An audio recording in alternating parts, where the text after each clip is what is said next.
All right, today we're going to be talking about land biomes. There will be four main sections to this lesson and a quick quiz to check for comprehension after each section. So to begin, we need to talk about what exactly a biome is. A biome is a large region characterized by a specific type of climate and certain types of plant and animal communities. A biome also contains related ecosystems. So, for example, think about a tropical rainforest. It contains both treetop ecosystems and forest floor ecosystems. We'll talk more about this in a few minutes. There are 10 major land biomes, as you can see in the map shown here: polar tundra, coniferous forest, tropical rainforest, temperate deciduate forest, temperate grassland, savanna, desert, chaparral, and the mountains. But for this lesson, we'll only be focusing on 7 of these. These 7 biomes can be grouped into 4 different sections, and these sections will correlate to the 4 quizzes you will take. So first, we're going to start with forests. These types of biomes are often found where there are mild temperatures and plenty of rain. There are 3 different kinds of forest biomes: temperate deciduous, coniferous, and tropical rainforest. First, we'll start with the temperate deciduate forest. Deciduous comes from a Latin word that means to fall off. These trees shed their leaves every fall in order to save water during dry season times, and also in the winter. The next forest we will talk about is the coniferous forest. Most trees in this biome are called conifers, which produce seeds in the shape of cones. Think kind of like a pine cone. The tree's leaves are in a special shape of needles, which are covered in a waxy coating. The wax protects the needles from damage in the cold temperatures. These trees are known as evergreen trees, and the ground below them is often covered in needles and very little light comes through, meaning very few plants grow on the ground in coniferous forests. Herbivores like deer, moose, porcupine, and squirrels live in the coniferous forest, and many insects and birds to eat those insects could also be found there. The last forest we're going to talk about is the tropical rainforest. This biome has more diversity than any other place on the earth. Many animals live on the ground, however, most live in the canopy of the rainforest. A canopy is another word for treetops. So, for example, there are nearly 1,400 species of birds living in the rainforest canopy. Because of its diversity, the rainforest may seem like it has extremely nutrient-rich soil, but that's actually incorrect. Many nutrients are found in the rainforest plants. The soil is actually very thin and very poor in nutrients. If you've ever seen photos from the rainforest floor, you'll notice many roots growing above ground. Because the soil is poor in nutrients, so many trees grow above ground roots for extra support. All right, it's time for a quick quiz. Pause the video and click the link to take the quiz over the 3 types of forests we just talked about. Once you have finished, return to the presentation and continue to our next section, grasslands.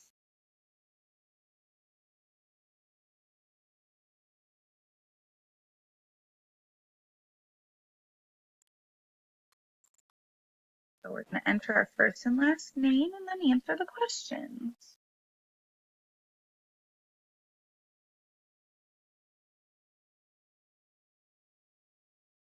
What is the proper term for an evergreen tree? Conifer. True or false? Most animals live on the ground in the rainforest. That's false. What is the soil like in the tropical rainforest? Thin and poor in nutrients. Submit. View our score. Cool, we got a 4 out of 4. Let's go back.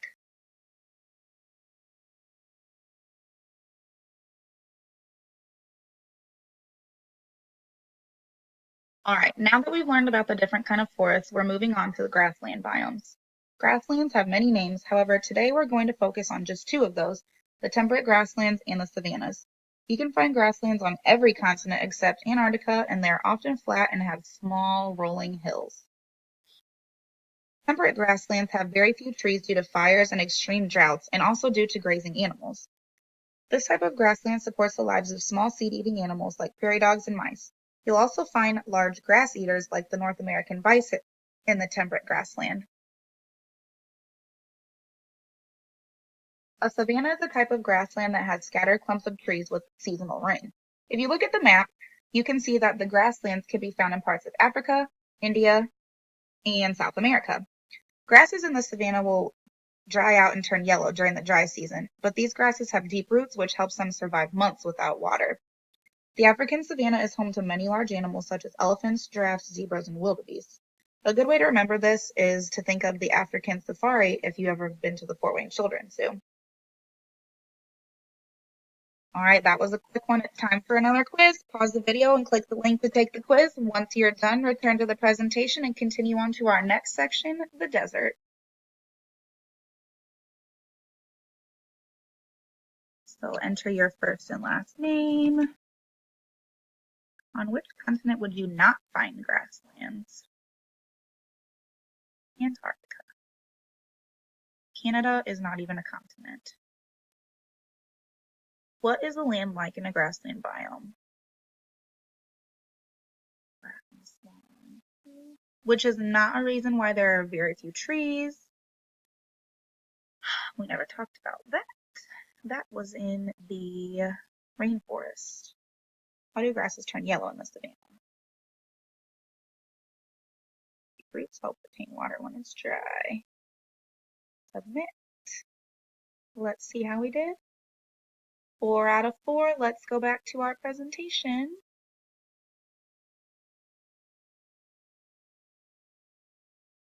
All right, now that we've learned about the different kinds of grasslands, we're moving on to the desert biome. A desert is a region that has little or no plant life, long periods without rain, and extreme temperatures.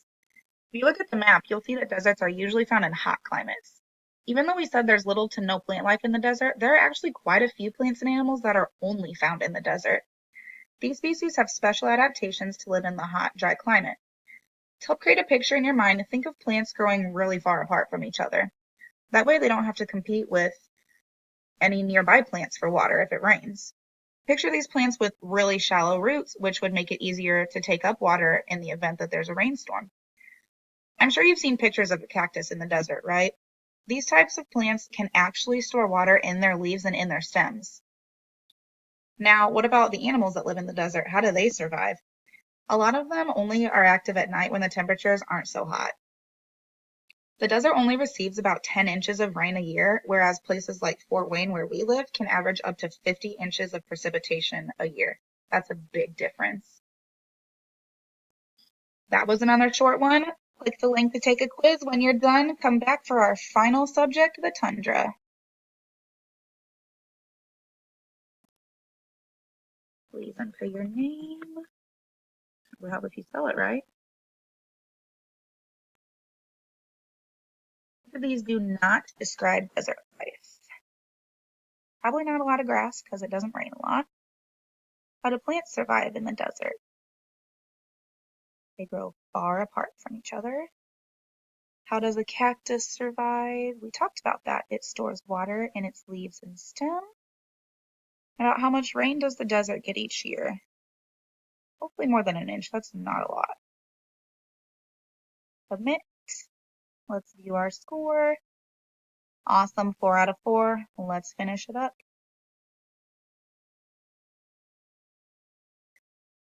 All right. Now that we've talked about the desert, we're moving on to our final biome, the tundra. A tundra is a treeless plain found in the Arctic, the Antarctic, or on top of the mountains. It's characterized by extremely low temperatures in the winter and short, cool summers. I would definitely not like to live there. I love the heat. The polar tundra can be found in the North and South poles. Here, a layer of soil just beneath the surface is frozen all year round. This layer is called permafrost. Only the surface soil thaws during the short, cool summers, making this layer too thin for any deep-rooted plants to live and grow. You will only see shallow-rooted plants such as grasses and small shrubs in the polar tundra. And you could see animals such as oxen, wolves, and caribou here also. The alpine tundra is actually pretty similar to the polar tundra. This tundra also has permafrost. However, you will find this type of tundra at the tops of mountains. The alpine tundra is found above the tree line elevation, meaning trees cannot grow on the mountain. This type of tundra gets plenty of sunlight and precipitation since there are no trees growing there to block it. All right, it's time for our final quiz. Once you are done, you have completed the lesson. Good luck on your last quiz.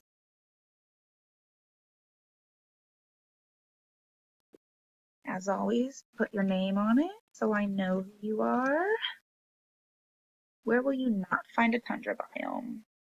Probably not at the bottom of big hills. What is permafrost? The frozen layer of soil just beneath the top layer of soil. That's an important part to remember. How is the alpine tundra different? It's at the top of the mountains, not the North and South Pole. Let's see how we did. Awesome, 3 out of 3. That means we got a 15 out of 15 on our quizzes. And that's the final slide. Thanks for watching.